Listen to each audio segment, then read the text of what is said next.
नमस्कार मित्रांनो, काल आपण परिवर्तनीयता हा टॉपिक सुरू केला. मी तुम्हाला बेसिक कन्सेप्ट सांगितला, बेसिक आयडिया सांगितली. त्यानंतर सोबतच तुम्ही व्यवहार समतोलाचं लेक्चर पहा. व्यवहार समतोलाच्या लेक्चरमध्ये मी बॅलन्स ऑफ पेमेंट म्हणजेच व्यवहार समतोल काय हे शिकवलं आहे. याचा अर्थ काय असतो की आपलं जे परकीय व्यापाराचं खातं असतं, हे खातं आपण दोन अकाउंटला मांडतो. एका बाजूला असतं चालू खातं, दुसऱ्या बाजूला असतं भांडवली खातं. मग आज आपण त्याचा पुढची कडी शिकणार आहोत की चालू खात्यावरील परिवर्तनीयता म्हणजे काय आणि भांडवली खात्यावरील परिवर्तनीयता म्हणजे काय हे आपण शिकणार आहोत. थोडं इंटरेस्टिंग आहे हे. शिकण्यासाठी परत एकदा लक्षात ठेवा तुम्हाला काय शिकायचं आहे. लक्षात ठेवा कालचा चार्ट तुम्हाला आठवायचा आहे. कालचा चार्ट आहे व्यवहार समतोल. व्यवहार समतोल आपण दोन अकाउंटला मांडतो. त्यातला एक भाग आहे तो आहे चालू खाते आणि दुसरा भाग आहे जो आहे भांडवली खाते. एक आहे चालू खाते, दुसरा आहे भांडवली खाते. तर आता आपण काय करूया, हे चालू खाते आणि भांडवली खात्यावर परिवर्तनीयता आहे म्हणजे नेमकं काय आहे आपण हे समजून घ्या. व्यवहार समतोल आपण दोन अकाउंटला मांडतो. एक आहे चालू खातं, दुसरं आहे भांडवली खातं. मग या चालू खात्यावर आणि भांडवली खात्यावर परिवर्तनीयता आहे, कन्व्हर्टिबिलिटी आहे म्हणजे नेमकं काय असतं हे आपण समजून घ्या. थोडा इंटरेस्टिंग कन्सेप्ट आहे, थोडा महत्त्वाचा कन्सेप्ट आहे. याच्यानंतर मी एखाद दिवशी जेव्हा वेळ मिळेल त्यावेळेस मी तुम्हाला काय करेल की ईस्ट एशियन फायनान्शियल क्रायसिस काय असतो हा समजावून सांगेल. चला आपण सुरू करूया. पहा, तुम्हाला आठवत असेल परिवर्तनीयतेचे प्रकार मी तुम्हाला सांगितले होते. त्यात तुम्हाला सांगितलं होतं एक प्रकार आहे फुल कन्व्हर्टिबिलिटी, दुसरा आहे अंशतः परिवर्तनीयता. फुल कन्व्हर्टिबिलिटी आपण काल शिकली, ज्याचा अर्थ होतो जेव्हा एखाद्या व्यक्तीला त्याच्या हातामध्ये असणारी डोमेस्टिक करन्सी इतर कोणत्याही चलनामध्ये सहजासहजी मार्केट रेटनं म्हणजेच फ्लोटिंग एक्सचेंज रेटच्या आधारे कन्वर्ट करून मिळते, त्याला आपण पूर्ण परिवर्तनीयता म्हणतो. तर जेव्हा एखाद्या व्यक्तीला त्याच्या हातामध्ये असणारी डोमेस्टिक करन्सी इतर कोणत्याही चलनामध्ये कन्वर्ट करत असताना दोन रेट लागू होतात. एक मार्केट रेट असतो, दुसरा ऑफिशियल रेट असतो, म्हणजे याला आपण अंशतः परिवर्तनीयता असं म्हणतो. अंशतः परिवर्तनीयता. त्यानंतर पुढचे दोन कन्सेप्ट आपण शिकलो होतो. एक होती चालू खात्यावरील परिवर्तनीयता म्हणजे कन्व्हर्टिबिलिटी ऑन करंट अकाउंट. दुसरं आपण पाहितलं होतं भांडवली खात्यावरील परिवर्तनीयता म्हणजे कन्व्हर्टिबिलिटी ऑन कॅपिटल अकाउंट. तर यामध्ये आपण काल पाहितलं होतं. जस्ट तुम्हाला रिव्हिजन करून देतो. करंट अकाउंटमध्ये काय काय येतं तर इथे लक्षात ठेवा चालू खात्यामध्ये दोन महत्त्वाचे घटक असतात. एक असतं दृश्य खातं, दुसरं असतं अदृश्य खातं. दृश्य खात्यामध्ये वस्तू येतात, अदृश्य खात्यामध्ये तीन गोष्टी येतात: सेवा, इन्कम, ट्रान्सफर. आठवा. त्यानंतर भांडवली खात्यामध्ये महत्त्वाच्या गोष्टी एक असतं कर्ज, दुसरं असतं गुंतवणूक आणि तिसरं असतं NRI लोकांचे बँक अकाउंट. तर आता आज आपण शिकणार आहोत आपला रुपया चालू खात्यावर परिवर्तनीय आहे आणि आपला रुपया भांडवली खात्यावर परिवर्तनीय आहे म्हणजे नेमकं काय असतं. आपला रुपया चालू खात्यावर आणि भांडवली खात्यावर परिवर्तनीय आहे याचा नेमका अर्थ काय होतो आपण समजून घेण्याचा प्रयत्न करूया. इथून आपण सुरू करूया. आता बघा तुम्हाला काय लक्षात ठेवायचं आहे.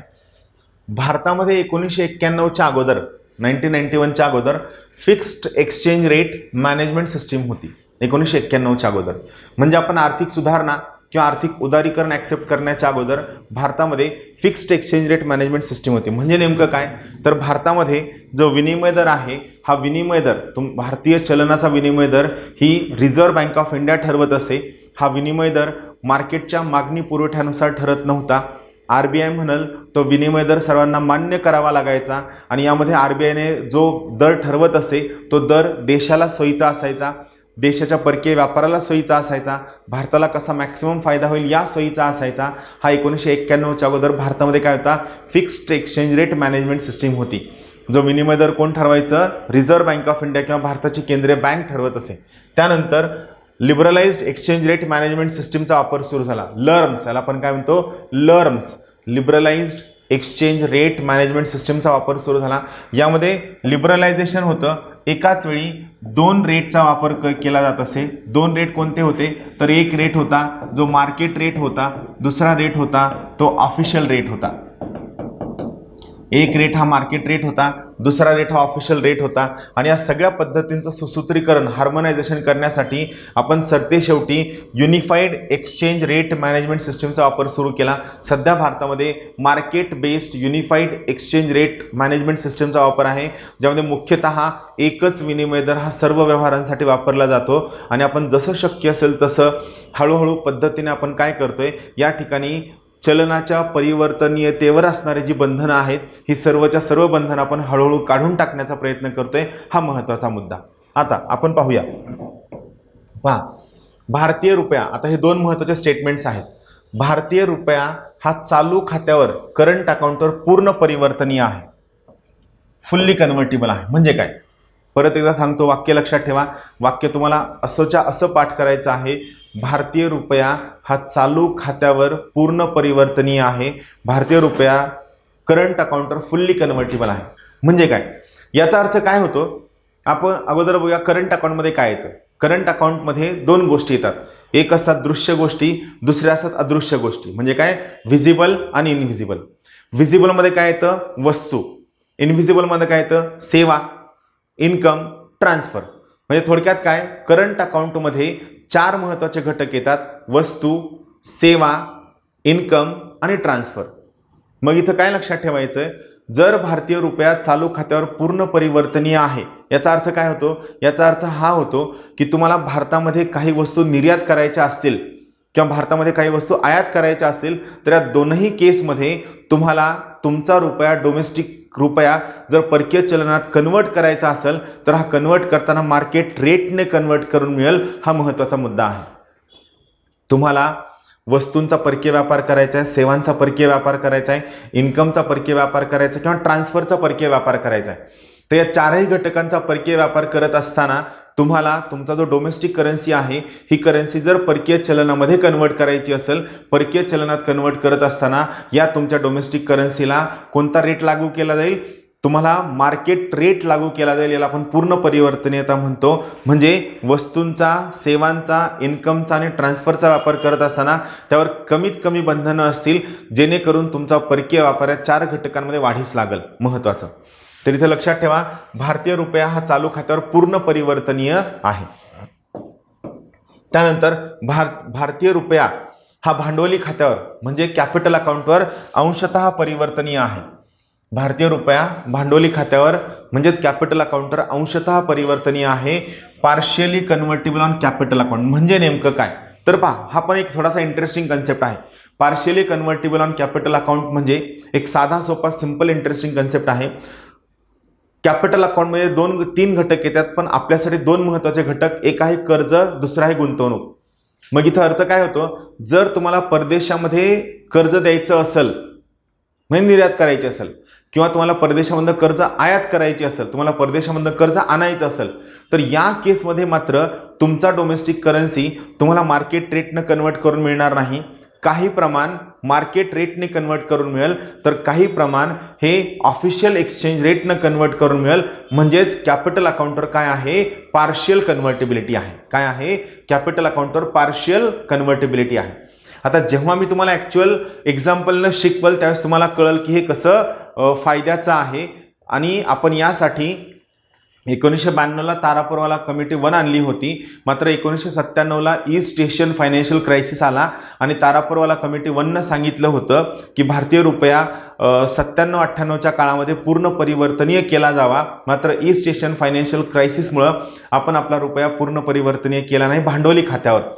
परत आपण 2002 साली आपला रुपया भांडवली खात्यावर पूर्ण परिवर्तनीय करण्याचं ठरवलं. तारापूरवाला कमिटी 2 आणली आणि यांनी टाईमलाईन दिली की 2009च्या आसपास भारतीय रुपया भांडवली खात्यावर पूर्ण परिवर्तनीय केला जावा. या सोयीच्या उपाययोजना भारतीय अर्थव्यवस्थेमध्ये केल्या जाव्या असं त्यांनी सुचविलं. हे सगळं करण्यासाठी आपण सगळं चांगलं केलं. FRBMचा कायदा आणला, सगळ्या अंमलबजावणी व्यवस्थित पद्धतीने सुरू केल्या. आणि हे सगळं करत असताना मग तिथे एक महत्त्वाचा इश्यू हा झाला की सप्टेंबर 2008मध्ये अमेरिकेचं हाऊसिंग संकट आलं, सबप्राईम मॉर्गेज क्रायसिस आलं आणि परत आपण आपल्या रुपयाला भांडवली खात्यावर पूर्ण परिवर्तनीय करण्यापासून थांबवलं.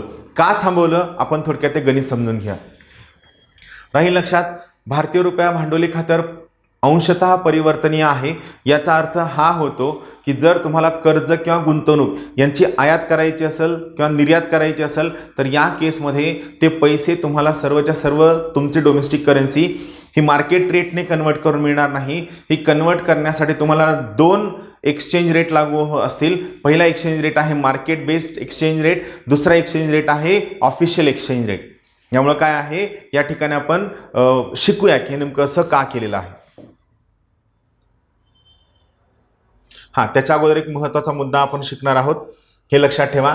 रुपयाची परिवर्तनीयता ही परकीय व्यापाराचं उदारीकरण दर्शविते. वाक्य लक्षात ठेवा. म्हणजे तुमचा रुपया जेवढा जास्त कन्व्हर्टेबल असेल तेवढा तुमच्या व्यापाराचं उदारीकरण जास्त आहे. बघा, सोपा कन्सेप्ट आहे. समजा मी एक गुंतवणूकदार आहे आणि मला माझे पैसे इतर चलनात कन्वर्ट करायचे, तर माझे पैसे इतर चलनामध्ये कन्वर्ट करत असताना जर त्यावर काहीही बंधनं नसतील तर ऑटोमॅटिकली काय होईल, मी जास्त व्यापार करेल. पण जर समजा बंधनं टाकायला सुरू केली तर ऑटोमॅटिकली काय होईल, मी व्यापार कमी करेल. सेम आहे. जर माझा रुपया फुल्ली कन्व्हर्टेबल आहे, याचा अर्थ कोणत्याही हस्तक्षेपाशिवाय, कोणत्याही अडथळ्याशिवाय माझा रुपया मी इतर चलनामध्ये सहजासहजी कन्वर्ट करू शकतो. सो मी सहज व्यापार करू शकतो. त्यामुळे हे वाक्य आहे, चलनाची परिवर्तनीयता ही परकीय व्यापाराचं उदारीकरण दर्शविते. याचा अर्थ तुमचं चलन जेवढं जास्त परिवर्तनीय, जेवढं जास्त कन्व्हर्टेबल असेल तेवढ्या जास्त प्रमाणामध्ये उदारीकरण आहे, आणि जेवढं कमी कन्व्हर्टेबल असेल तेवढ्या कमी प्रमाणात काय आहे, परकीय व्यापाराचं उदारीकरण कमी आहे. Convertibility of a currency reflects liberalisation of foreign trade. परत हे वाक्य लक्षात ठेवा. Convertibility of a currency reflects liberalisation of foreign trade. जेवढी जास्त कन्व्हर्टिबिलिटी असेल तेवढं उदारीकरण जास्त असतं, तेवढं वस्तू आणि सेवांच्या आयात आणि निर्यातीवर कमीत कमी बंधनं असतात. भारतीय रुपया भांडवली खात्यावर पूर्ण परिवर्तनीय का नाही, प्रश्न आहे. याचं उत्तर आपण शोधणार आहोत. का शोधणार आहोत? कारण भारतीय रुपया चालू खात्यावर पूर्ण परिवर्तनीय आहे. हा सोपा कन्सेप्ट आहे. आता आपल्याला काय शिकायचंय, भारतीय रुपया भांडवली खात्यावर पूर्ण परिवर्तनीय का नाही हे आपल्याला शोधायचं आहे, जो महत्वाचा प्रश्न आहे. पहा, इथं त्याच्या अगोदर काही महत्वाचे वाक्य. पहिलं महत्वाचं वाक्य, प्रत्येक चलन हे व्यापार योग्य वस्तू आहे. लक्षात ठेवा, प्रत्येक चलन हे व्यापार योग्य वस्तू आहे. म्हणजेच काय, every currency is a tradable commodity. म्हणजे काय, तर जसं तुम्ही मार्केटमध्ये फोन, घड्याळ, शर्ट, चष्मा, ज्वारी, बाजरी, गहू, तांदूळ, मका विकत घेऊ शकता किंवा विकू शकता, त्याच पद्धतीनं तुम्ही कोणत्याही परकीय चलनाला विकत घेऊ शकता किंवा विकू शकता, काही रजिस्ट्रेशनचे नॉर्म्स पूर्ण केल्यानंतर. त्यामुळे इथे लक्षात ठेवा, प्रत्येक चलन हे एक व्यापार योग्य वस्तू आहे. Every currency is a tradable commodity. त्यानंतर पार्शियलमध्ये काय असतं, दोन प्रकारचे एक्सचेंज रेट असतात. एक असतो ऑफिशियल एक्सचेंज रेट, दुसरा असतो floating exchange rate. Official exchange rate म्हणजे काय असतो, जो देशाच्या केंद्रीय बँकेने म्हणजेच रिझर्व्ह बँक ऑफ इंडियाने ठरवलेला असतो. आणि फ्लोटिंग म्हणजे काय, जो विनिमय दर त्या चलनाच्या मागणी पुरवठ्यानुसार ठरतो. म्हणजेच काय, डिमांड सप्लायनुसार ठरतो. त्याला आपण काय म्हणतो, त्याला आपण फ्लोटिंग एक्सचेंज रेट असं म्हणतो. तर लक्षात ठेवा, पार्शियल कन्व्हर्टिबिलिटीमध्ये काही प्रमाण हे मार्केट रेट न असतं, काही प्रमाण हे ऑफिशियल रेट नसतं. गणित आल्यानंतर तुम्हाला सहज ते कळून जाईल. आपण हे कालचं आपलं एक्झाम्पल आहे, आपण याच्या पुढचं एक्झाम्पल पाहणार आहोत. आता आपण पाहूया भारतीय रुपया भांडवली खात्यावर पूर्ण परिवर्तनीय का नाही. थोडं इंटरेस्टिंग आहे. मी आज सोबतच तुम्हाला ईस्ट एशियन फायनान्शियल क्रायसिस बद्दल सुद्धा सांगणार आहे. चला, भांडवली खातं म्हणजे काय, कॅपिटल अकाउंट. आता सगळ्यात पहिला महत्त्वाचा प्रश्न येतो, भांडवली खात्यामध्ये काय येतं. भांडवली खातं कशाचा भाग आहे, व्यवहार समतोलाचा भाग आहे. व्यवहार समतोल म्हणजे काय, एखाद्या देशाचा जगभरातील इतर सर्व देशांसोबतचा, एखाद्या देशाचा जगभरातील इतर सर्व देशांसोबतचा जो परकीय व्यापार आहे, हा परकीय व्यापार आपण ज्या अकाउंटला मांडतो, ज्या अकाउंटच्या पद्धतीनं मांडतो, त्याला आपण व्यवहार समतोल किंवा बॅलन्स ऑफ पेमेंट असं म्हणतो. मग हे बॅलन्स ऑफ पेमेंट किंवा व्यवहार समतोल दोन अकाउंटला मांडलं जातं. एक आहे करंट अकाउंट म्हणजे चालू खातं, दुसरं आहे कॅपिटल अकाउंट म्हणजे भांडवली खातं. मग इथं आपण काय शिकणार आहोत, भारतीय रुपया भांडवली खात्यावर पूर्ण परिवर्तनीय का नाही, याचाच अर्थ भारतीय रुपया भांडवली खात्यावर पार्शियली कन्व्हर्टिबल म्हणजेच काय, अंशतः परिवर्तनीय का आहे. पार्शियली कन्व्हर्टिबल म्हणजे अंशतः परिवर्तनीय का आहे, हे आपण इथं शिकणार आहोत. त्याच्या अगोदर महत्त्वाचा मुद्दा इथं लक्षात ठेवा, भांडवली खात्यामध्ये दोन महत्त्वाचे घटक येतात. एक येते गुंतवणूक, दुसरं येतं कर्ज. गुंतवणूक आणि कर्ज. म्हणजे थोडक्यात तुम्ही बाहेरच्या देशामध्ये किती रुपयांची गुंतवणूक केलेली आहे, किती रुपयांची गुंतवणूक तुमच्या देशामध्ये आलेली आहे आणि तुम्ही बाहेरच्या देशांमध्ये किती रुपयांचं कर्ज दिलेलं आहे आणि तुमच्या देशामध्ये किती रुपयांचं कर्ज आलेलं आहे, हे आपण आयात आणि निर्यातीच्या स्वरूपात ज्या अकाउंटला मांडतो त्याला आपण कॅपिटल अकाउंट किंवा भांडवली खातं असं म्हणतो. चला आता आपण समजा एक सिंपल एक्झाम्पल इमॅजिन करूया. एक सिंपल एक्झाम्पल. बरोबर. समजा काय, भारतामध्ये तेलाचा शोध लागला.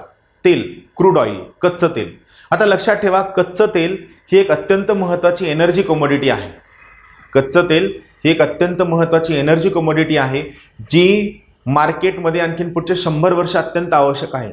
सोलार एनर्जी येईल, इलेक्ट्रिक व्हेकल्स येईल, जे काय आलं तरी सुद्धा लक्षात ठेवा, कच्च्या तेलाची जी डिमांड आहे, कच्च्या तेलाची जी मागणी आहे किंवा कच्च्या तेलाचं जे महत्त्व आहे हे आणखीन पुढचे 100-150 वर्ष जाणार नाही आहे.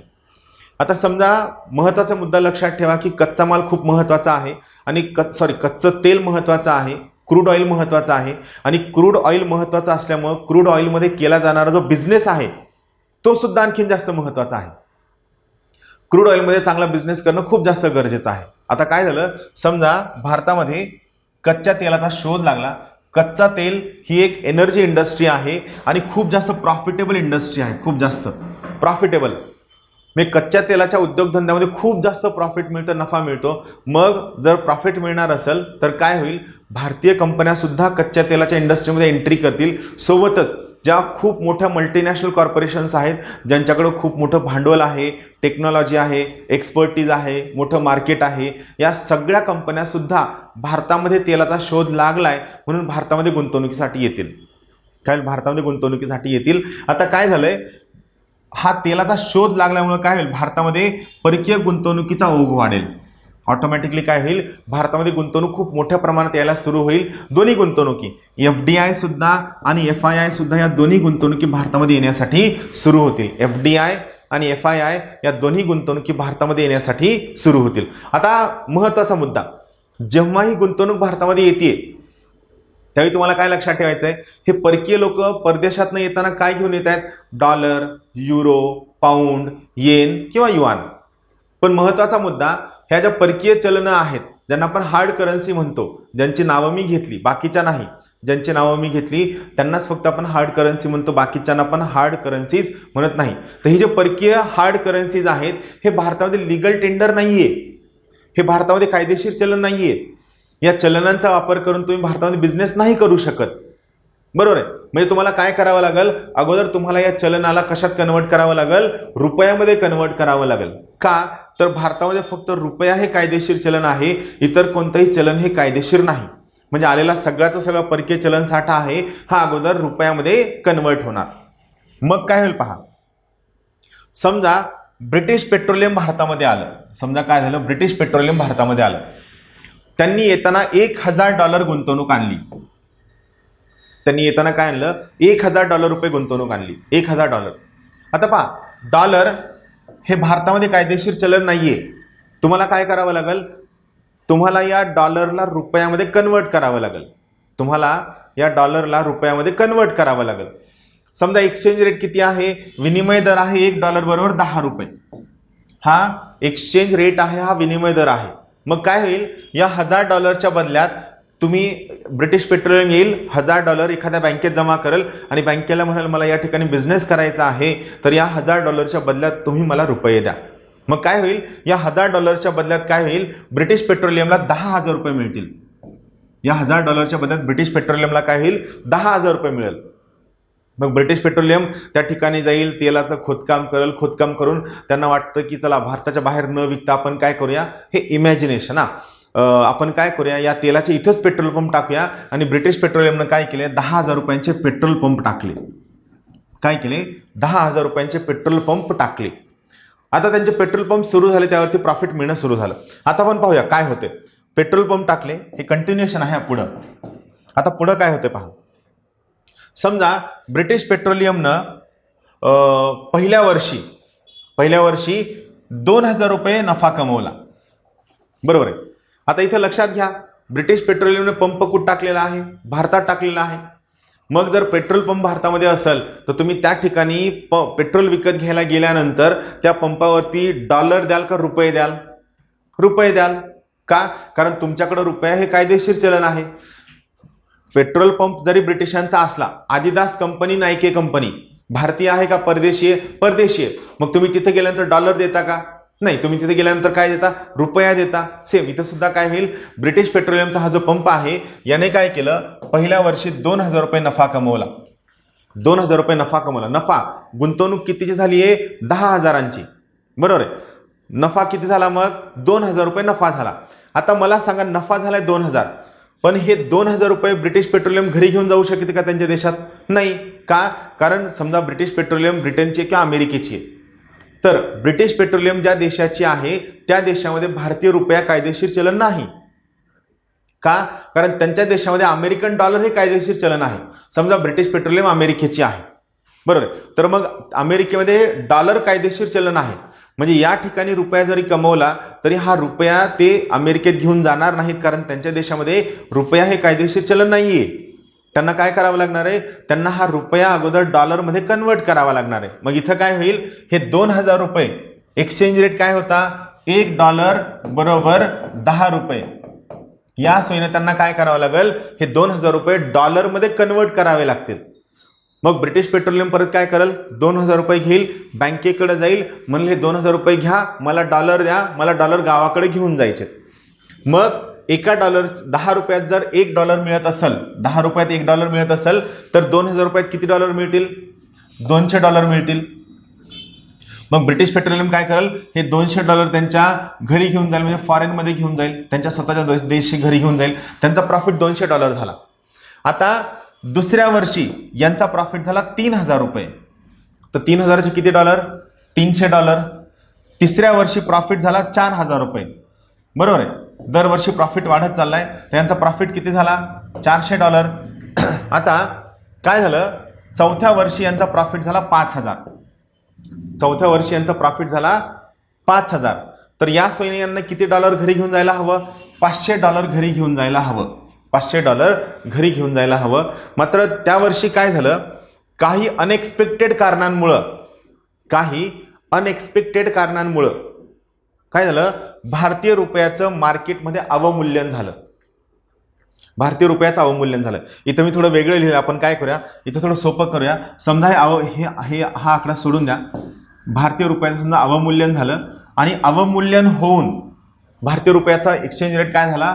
$1 बरोबर 50 रुपये.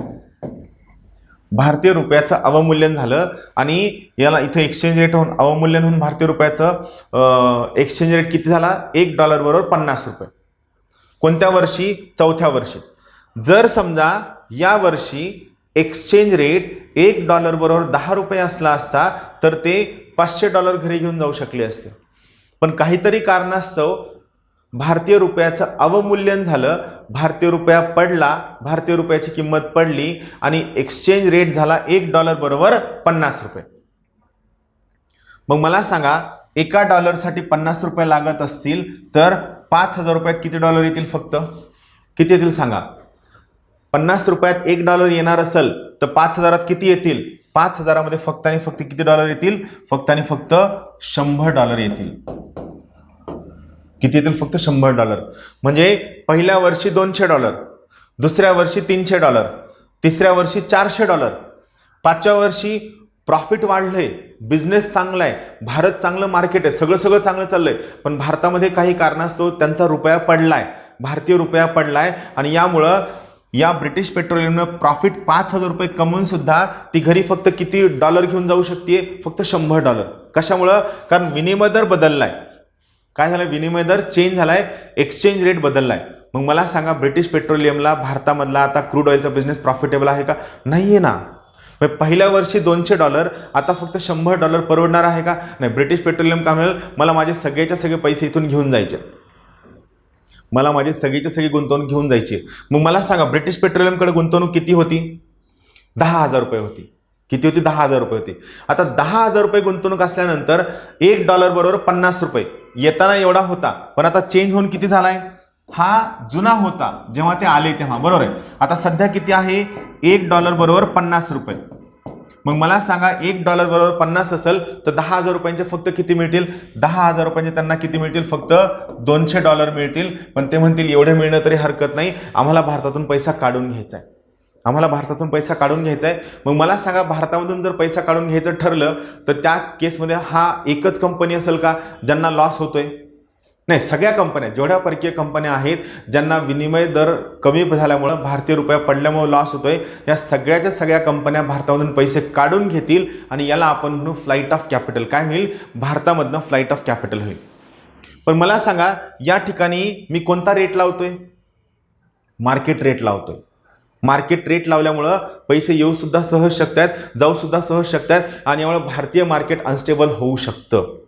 भारतीय मार्केट अनस्टेबल होऊ शकतं. यामुळे काय आहे पहा ना, बरोबर आहे ना, प्रॉफिट सगळं चांगलं चाललंय, मात्र गुंतवणूक एका सेकंदाच्या आत जाईल ना, आणि जर गुंतवणूक गेली तर भारतीय मार्केट अनस्टेबल होईल, वोलाटाईल होईल, गुंतवणूक येणार नाही. गुंतवणूक येणार नाही, उद्योगधंदे बंद पडतील, उद्योगधंदे बंद पडले, रोजगार बंद पडेल, पगार बंद पडेल, लोक वस्तू आणि सेवा विकत घेणार नाहीत, परत उत्पादन कमी करावं लागेल, उत्पादन कमी, लोकांना नोकरीवरून काढावं लागेल, नोकरीवरून काढलं त्यांची पगार कमी होईल, सगळ्या गोष्टी होतील आणि भारत मंदीच्या चक्रामध्ये सापडेल. भारत हा रिसेशनच्या चक्रामध्ये सापडेल. आलं लक्षात? तर यामुळं भारत हा रिसेशनच्या चक्रामध्ये सापडणे म्हणून काय आहे, भारतामध्ये काय आहे, भारतामध्ये अंशतः परिवर्तनीयता आहे. अंशतः परिवर्तनीयता.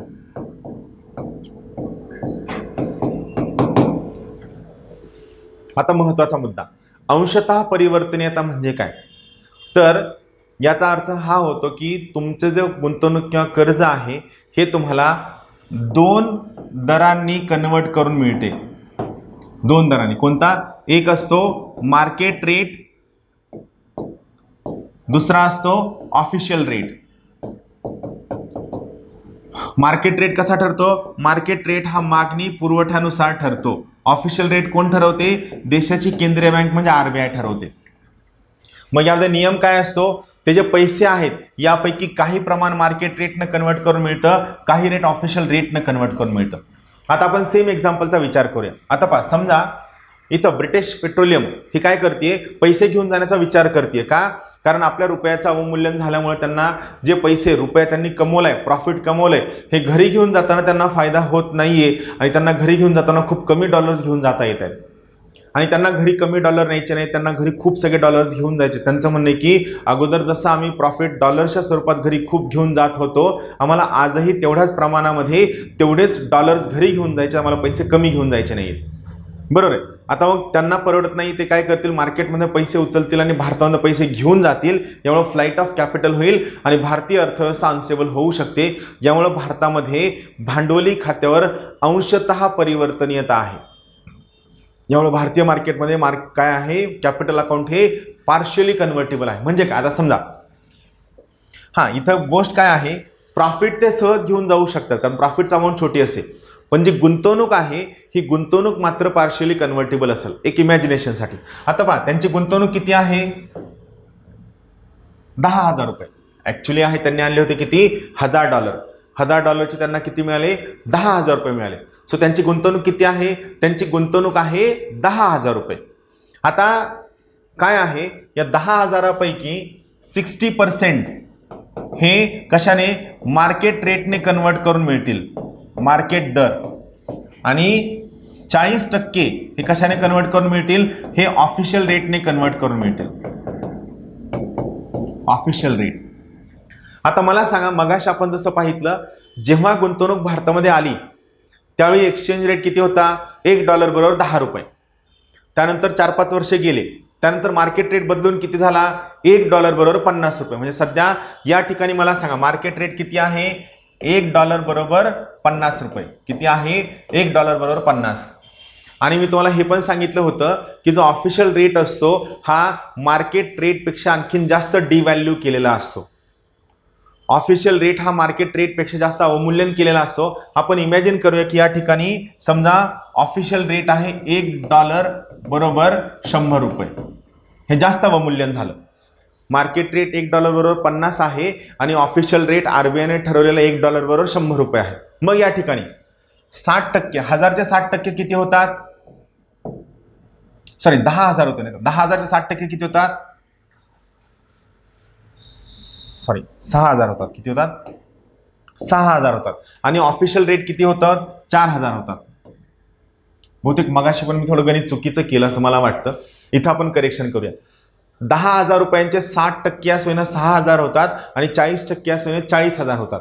म्हणजे हे जे 6,000 रुपये आहेत हे या $1 बरोबर 50 या रेटने कन्वर्ट करून मिळतील आणि हे 4,000 हे $1 बरोबर 100 या रेटने कन्वर्ट करून मिळतील. मग मला सांगा 50 रुपयात जर $1 असेल तर 6,000 रुपयात किती डॉलर येतील? कसं गणित काढायचं? 6,000 ला 50 न भागायचं. हे शून्य गेलं, हे शून्य गेलं, 5 1 5 उरला इथे 5 2 10 0. किती आले? $120. किती आले? $120. आणि या ठिकाणी याला कितीनं गुणायचं? याला 100 न भागायचं. हे शून्य गेले, हे शून्य गेले, किती उरले? $40. किती उरले? म्हणजे मला सांगा या ठिकाणी तो किती घेऊन जाऊ शकतोय? फक्त $160 घेऊन जाऊ शकतोय. पहा त्याने येताना आणले किती होते? हे 10,000 रुपये त्याला कसे मिळाले होते? $1,000 बदल्यात मिळाले होते, बरोबर आहे. पण तो किती घेऊन जाऊ शकतो? फक्त 160. जर फुल कन्व्हर्टिबिलिटी असती तर किती घेऊन जाऊ शकत होता? 200. पण पार्शियल कन्व्हर्टिबिलिटी आहे त्यामुळे किती घेऊन जाऊ शकतो? फक्त 160.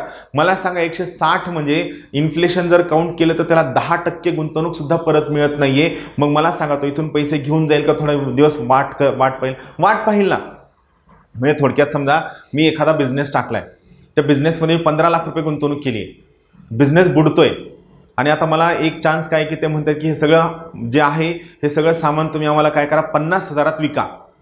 गुंतवणूक केली 15 लाखाची आणि तो म्हणतोय 50,000 विका. मग मी काय विचार करेल? चला 15 लाखाची गुंतवणूक केली ना, आपण 2-3 महिने वाट बघू, आणखीन थोडेफार पैसे गेले तरी हरकत नाही, पण 50,000 घेऊन जाऊन काय फायदा नाही. सेम गुंतवणूक केली $1,000ची, मिळतायत फक्त 160. मी गुंतवणूक काढून घेईल की आणखीन काही दिवस वाट बघेल? मी ऑब्व्हियसली आणखीन काही दिवस वाट बघेल आणि यामुळे काय होईल? या पार्शियल कन्व्हर्टिबिलिटीमुळे फ्लाईट ऑफ कॅपिटलला आळा बसेल. मी विचार करेल की आपण $1,000 आणलेत आणि फक्त 160 मिळत आहेत, मी थांबल का? कारण माझे पैसे मार्केट रेटनं कन्वर्ट करून मिळत नाहीत. माझे पैसे कन्वर्ट करताना 2 रेट लागतात आणि हे दोन्ही रेटपैकी एक रेट मला जाचक असतो, मला चांगला नसतो. सो यामुळे मी वाट पाहिल, ही महत्त्वाचा मुद्दा. क्लिअर आलं लक्षात? यामुळं सेम 1992ला आपण तारापूरवाला 1 कमिटी आणली, त्यांनी रिकमेंड केलं. मात्र 1997ला ईस्ट एशियन फायनान्शियल क्रायसिस आला. त्यानंतर परत आपण 2002ला तारापूरवाला 2 आणली, त्यांनी परत रिकमेंड केलं की थोडे दिवस थांबा. आपण परत थोडे दिवस काय झालं? थांबलो का? कारण जर आपला रुपया आपण भांडवली खात्यावर पूर्ण परिवर्तनीय केला तर याचा खूप मोठा लॉस त्या ठिकाणी आपल्या इकॉनॉमीला सहन करावा लागतो. यामुळे भारतासारखे डेव्हलपिंग देश ज्या इकॉनॉमीज गरीब आहेत, खूप सगळ्या लोकसंख्येच्या आहेत, ज्यांचा फायनान्शियल बेस खूप स्ट्रॉंग नाही आहे, या सगळ्या देशांमध्ये शक्यतो रुपयाला भांडवली खात्यावर पूर्ण परिवर्तनीय करण्याकडे यांचा कल नसतो. आलं लक्षात? मी तुम्हाला सुचवलं हा व्हिडिओ पुन्हा पुन्हा पहा, गोष्टी कळतील. मात्र या व्हिडिओची लिंक आहे. पहिलं काय? कन्व्हर्टिबिलिटीचा पहिला व्हिडिओ, त्यानंतर बॅलन्स ऑफ पेमेंटचा दुसरा व्हिडिओ आणि हा तिसरा व्हिडिओ. हे 3 व्हिडिओ पूर्ण पाहितल्याशिवाय तुम्हाला या ठिकाणी कन्व्हर्टिबिलिटी हा लेक्चर पूर्ण कळणार नाही. आता आपण शिकूया ईस्ट एशियन फायनान्शियल क्रायसिस नेमकं काय होतं. पहा गोष्ट काय आहे, स्टोरी आहे, सहज ऐका, इंटरेस्टिंग आहे, थोडी महत्त्वाची स्टोरी आहे. काय झालं? 1991ला जगभरामध्ये सगळीकडं जागतिकीकरण, खाजगीकरण, उदारीकरणाचं वारं वाहायला सुरू झालं आणि सगळ्यांनाच वाटलं आपण या वाहत्या गंगेमध्ये हात धुवून घेऊया. आणि मग त्यामध्ये काय झालं की भारत असेल, आसियान कंट्रीज असेल, या सगळ्यांना वाटले की आपण काय करूया, या वाहत्या गंगेमध्ये हात धुवून घेऊया. आता आसियान कंट्रीज म्हणजे कोणत्या? Laos, Malaysia, Philippines, Indonesia, Vietnam, Myanmar, Cambodia, Thailand, Singapore, या सगळ्या आसियान कंट्रीज आहेत. भारताच्या साऊथ ईस्टला असणारे हे सर्व देश आहेत, बरोबर. मग या देशांमध्ये आणि आपल्यामध्ये काय साम्य आहे? तर ती लोक मंगोलाईट ट्राईबची आहेत, आपण ऑस्ट्रेलाईट किंवा ह्या सगळ्या मिक्स ट्राईबचे आहोत. दुसरा महत्त्वाचा फरक काय आहे? तर ते पण आपल्यासारखेच गरीब आहेत, आपण जेवढे गरीब आहेत. तिसरा महत्त्वाचा सिमिलॅरिटी काय आहे? तर सिमिलॅरिटी ही आहे की त्यांच्याकडे पण आपल्यासारखीच गरिबी आहे, आपल्याकडे पण तेवढीच गरिबी आहे तेवढी. आणि महत्त्वाची गोष्ट, ते पण आपल्यासारखेच जाती धर्मामध्ये अडकलेले आहेत, सेम, काही फरक नाही आहे, म्हणून त्यांच्याकडे गरिबी आहे. मग काय झालं? जसं आपण विचार केला की आपण 1991ला उदारीकरण घेऊ, तसं त्यांनी सुद्धा विचार केला. फक्त त्यांना ॲडव्हान्टेज काय होता? तर हे जे आसियान कंट्रीज आहेत, हे आसियान कंट्रीज जगाच्या बिझिएस्ट सी रूटवरती आहेत. सर्वात व्यस्त अशा समुद्री मार्गावरती आहेत. ज्या ठिकाणावरनं जगाचा सर्वात जास्त व्यापार चालतो अशा बिझिएस्ट सी रूटवरती हे सर्व आसियान कंट्रीज आहेत. मग त्यांनी काय केलं, त्यांनी त्यांची इकॉनॉमी पूर्ण ओपन केली, पूर्ण मुक्त केली. त्यांनी त्यांचा रुपया काय केला, त्यांनी त्यांचा रुपया स्वतःच्या करंट अकाउंटवर आणि कॅपिटल अकाउंटवर पूर्ण परिवर्तनीय केला. मग मला सांगा, मी गुंतवणूकदार आहे आणि मी गुंतवणूक करताना माझ्या गुंतवणुकीवर करंट अकाउंटवर किंवा कॅपिटल अकाउंटवर कोणत्याही प्रकारची बंधनं नाहीत. मी गुंतवणूक करणार ना, गुंतवणूक करताना सुद्धा बंधनं नाहीत, गुंतवणूक काढून घेताना सुद्धा बंधनं नाहीत. मी गुंतवणूक करणार या आसियान देशांमध्ये, ईस्ट एशियन कंट्रीजमध्ये खूप मोठ्या प्रमाणात गुंतवणूक वाढली. एवढ्या मोठ्या प्रमाणात गुंतवणूक वाढली की जगभरामधल्या सगळ्या आर्थिक वित्तीय संस्थांनी यांची जी ग्रोथ झाली, जी वाढ झाली, या वाढीला यांनी नाव दिलं एशियन मिरॅकल, आशियाई जादू. या आसियान कंट्रीजमध्ये काहीतरी जादू होतीये आणि ही जादू एवढ्या भारी प्रमाणात होती की या देशांना खूप मोठा फायदा होतोय. त्यांनी या सगळ्याला एशियन मिरॅकल हे नाव द्यायला सुरू केलं. Asian miracle. यांची वाढ खूप जास्त होत होती, यांचा परकीय व्यापार एवढ्या मोठ्या प्रमाणात वाढला. फक्त यांनी दोन महत्त्वाच्या चुका केल्या. पहिली महत्त्वाची चूक काय केली, त्यांनी त्यांचं करंट अकाउंट आणि कॅपिटल अकाउंट हे फुल्ली कन्व्हर्टेबल केलं परकीय व्यापारासाठी. आणि दुसरी चूक काय केली, त्यांनी फक्त आणि फक्त परकीय व्यापारावर फोकस केला. त्यांनी त्यांच्या डोमेस्टिक इंडस्ट्रीजकडे 100% दुर्लक्ष केलं. त्यांनी फक्त आणि फक्त परकीय व्यापाराकडे लक्ष दिलं. त्यांनी डोमेस्टिक इंडस्ट्रीजकडे पूर्णतः दुर्लक्ष केलं. त्यांनी त्याकडे लक्षच दिलं नाही, 100% दुर्लक्ष केलं. पण त्यांना हे माहीत नव्हतं की आपल्या शेजारी साप राहतो, साप, राईट, जो आपल्या पण शेजारी. कोण? चायना. आता मला सांगा, आसियान कंट्रीज आणि चायना या दोघांचा बेस आहे वस्तूंची निर्यात करणं. मग या आसियान कंट्रीजच्या वस्तूंची निर्यात जर वाढली तर अफेक्ट कुणाला होणार आहे? चायनाला होणार आहे. मग मला सांगा, माझ्या वस्तूंची निर्यात वाढत नसेल तर मी माझ्या चलनाला काय करल? त्याला वधारल का त्याचं अवमूल्यन करल? अवमूल्यन करल. आपण शिकलोय विनिमय दराचा आयात आणि निर्यातीवर होणारा परिणाम, हे सेपरेट लेक्चर मी यूट्यूबवर टाकलेलं आहे, आपल्या ॲपवर सुद्धा टाकलेलं आहे. त्यामध्ये मी तुम्हाला शिकवलेलं आहे, जर तुमच्या चलनाचं अवमूल्यन झालं तर तुमची निर्यात स्वस्त होते. मग काय झालं, या ठिकाणी आसियान कंट्रीजच्या वस्तू चांगल्या क्वालिटीच्या आणि स्वस्तात मिळायला सुरू झाल्या. मग आपल्या वस्तू विकल्या जात नाहीत हे पाहून काय झालं, चीनने 1994ला स्वतःच्या चलनाचं खूप मोठ्या प्रमाणात अवमूल्यन केलं, डिव्हॅल्युएशन केलं. मग चलनाचं डिव्हॅल्युएशन झालं की ऑटोमॅटिकली वस्तू स्वस्त होते. वस्तू स्वस्त झाली की परकीय कंझ्युमर काय करतो, त्या देशामधनं वस्तू घेतो. चीननं डिव्हॅल्यू केल्यानंतर देशांना नुकसान व्हायला सुरू झालं किंवा थायलंडनं डिव्हॅल्युएशन केलं. थायलंडनं डिव्हॅल्युएशन केलं की इंडोनेशियानं केलं. इंडोनेशियानं केलं की त्या आसियानमधल्या जवळपास सगळ्या देशांनी स्वतःच्या चलनांचं अवमूल्यन करायला सुरू केलं. जवळपास सर्वच्या सर्व राष्ट्रांनी स्वतःच्या चलनांचं अवमूल्यन करायला सुरू केलं. आणि त्यांनी स्वतःच्या चलनाचं अवमूल्यन करायला सुरू केलं की काय घडलं, हे घडलं. मला सांगा, अवमूल्यन केल्यानंतर ठीक आहे, अवमूल्यन केल्यामुळे तुमची वस्तू स्वस्त दिसतीये आणि बाहेरच्या देशातील कंझ्युमर तो विकत घेतोय, मात्र तुमच्या देशामध्ये हा जो परकीय गुंतवणूकदार आलाय त्याला नुकसान होतंय. आलं लक्षात? परकीय व्यक्तीला फायदा होतोय, परकीय कंझ्युमरला फायदा होतोय, तुम्ही परकीय चलनसाठा कमवताय, मात्र तुमच्या देशामध्ये हा जो परकीय गुंतवणूकदार आलाय, बिझनेसमॅन आलाय, त्याला नुकसान होतंय. आणि काय झालं, जेव्हा आसियानमधल्या जवळपास किंवा ईस्ट एशियामधल्या जवळपास सर्व देशांनी स्वतःच्या चलनांचं अवमूल्यन केलं, बिझनेसमॅनला, गुंतवणूकदारांना नुकसान व्हायला सुरू झालं. नुकसान होण्यासाठी सुरू झालं की लगेच्या लगे त्यांनी त्या देशामधून स्वतःची गुंतवणूक बाहेर काढली आणि बाहेरच्या देशामध्ये ज्या ठिकाणी प्रॉफिट मिळेल तिथं सुरू केलं. मला सांगा, ते गुंतवणूक बाहेर का काढू शकले? कारण या देशांमध्ये त्यांचे चलन भांडवली खात्यावर पूर्ण परिवर्तनीय होतं. जर ते पूर्ण परिवर्तनीय नसतं तर त्या गुंतवणुकीपैकी काही पैसा हा मार्केट रेटने कन्वर्ट करून मिळाला असता आणि काही पैसा हा ऑफिशियल रेटने कन्वर्ट करून मिळाला असता आणि गुंतवणुकीची फ्लाईट ऑफ कॅपिटल थांबली असती. हा महत्त्वाचा मुद्दा आहे.